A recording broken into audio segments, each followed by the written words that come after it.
நீங்கள் பார்த்துக் கொண்டிருப்பது நியூஸ் 21 செய்திகள். தமிழ்நாடு செய்திகளை உடனுக்குடன் தெரிந்து கொள்ள நியூஸ் 21 செய்திகளை பாருங்கள். உண்மை, உழைப்பு, உயர்வு. தென்காசி மாவட்டம் இளஞ்சி பாரத் கல்வி குழுமத்தில் சமூக நல்லிணக்கம் இஃப்தார் நோன்பு திறக்கும் நிகழ்ச்சி நடைபெற்றது. இளஞ்சி பாரத் கல்வி குழுமத்தில் ரமலான் மாதம் நோன்பை முன்னிட்டு சமூக நல்லிணக்க இஃப்தார் நோன்பு திறக்கும் நிகழ்ச்சி நடைபெற்றது. நிகழ்ச்சியை பாரத் கல்வி குழும தலைவர் மோகனகிருஷ்ணன் மற்றும் செயலாளர் காந்திமதி மோகனகிருஷ்ணன் தலைமை தாங்கினார். பள்ளி முதல்வர் வனிதா மற்றும் கிப்சன் கிருபாகரன் முன்னிலை வகித்தனர். சிறப்பு விருந்தினராக கடையநல்லூர் ஃபைசுல் அரபிக் கல்லூரி முதல்வர் ஹாஜி முகதீன் பைஜி கலந்து கொண்டார்.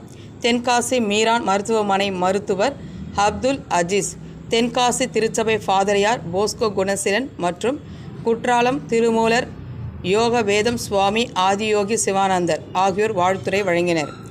அஸ்ரத் முகைதீன் இறைவணக்கம் செய்தார்.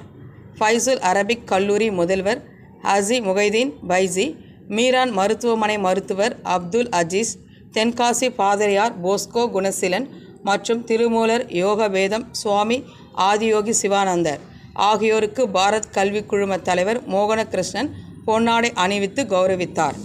ஆசிரியர் ஷகினா பானு நிகழ்ச்சியை தொகுத்து வழங்கினார். ஆசிரியர் அல்பலா வரவேற்புரை ஆற்றினார்.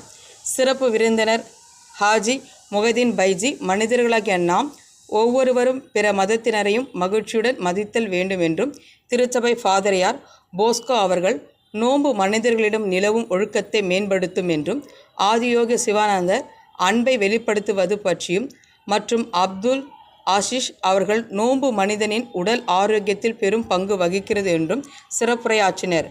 மேலும் நிகழ்ச்சியை சிறப்பூட்டும் வகையில் அப்துல் அஷீஷ் பிறந்தநாள் கொண்டாட்டம் நடைபெற்றது. நிகழ்ச்சியை தொடர்ந்து இறைவனை வணங்கி மாலையில் நோன்பை முடித்து கொள்ளும் பொருட்டு ஆசிரியர்கள், மாணவர்கள் மற்றும் பெற்றோர்கள் அனைவரும் இணைந்து உணவு உண்ணும் நிகழ்வு நடைபெற்றது. இறுதியாக சலீம் நன்றியுரை ஆற்றினார்.